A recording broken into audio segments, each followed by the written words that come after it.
Just when I thought Karen's HOA antics had peaked with parties, trespassing, and knife threats, she somehow managed to find a way to escalate the chaos while I was completely out of commission. I was in the hospital recovering from minor surgery, laid up in a sterile white room with tubes and monitors keeping me semi-conscious, thinking the worst I'd have to deal with was the boredom of daytime TV and hospital jello.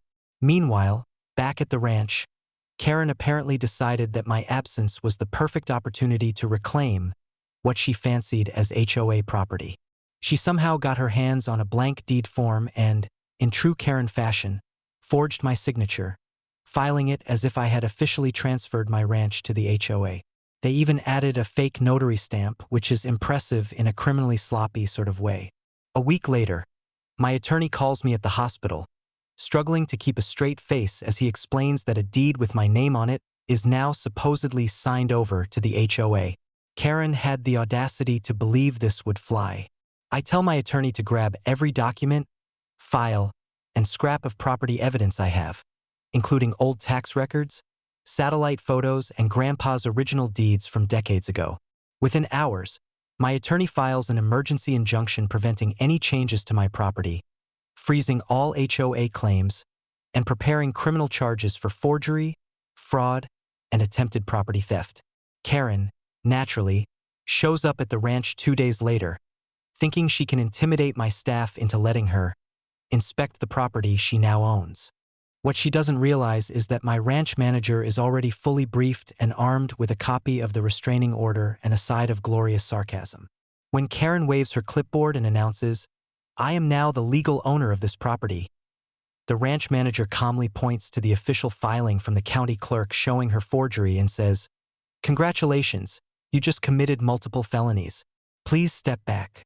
Karen stammers, turns red, trips over her own heels, and ends up face first in a pile of manure while I'm still recovering at the hospital, watching via security camera feed my own private ranch theater. The next day, law enforcement arrives to serve papers. Karen is slapped with multiple criminal charges including forgery, fraud, and attempted theft of real property, and the HOA board is called to explain how they allowed such a blatant act of law-breaking to occur. Public humiliation aside, Karen is now officially banned from stepping onto my property for 30 years, and the HOA faces a multi-million-dollar lawsuit for damages, legal fees, and punitive penalties. The kicker?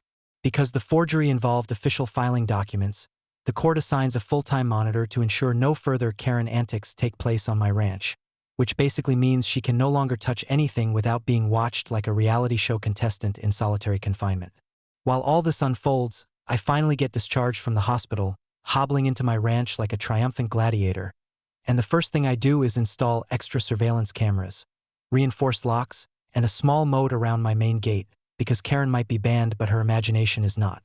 Weeks later, she tries to post a passive-aggressive HOA newsletter complaining about my excessive security measures, only for the local sheriff to send a formal warning reminding her that she's currently under felony investigation. Every HOA volunteer who once whispered about taking action now avoids my ranch like it's radioactive.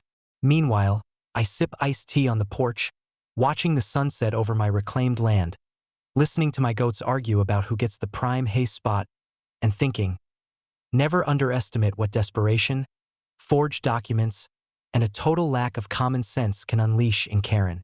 By the end of the month, the entire neighborhood knows her as the woman who forged a deed and ended up in criminal court, and every time she drives past, she mutters about injustice and tyranny. While I wave from the porch, smiling, completely untouchable, and more grateful than ever that even minor surgery couldn't keep me from winning the battle of the century.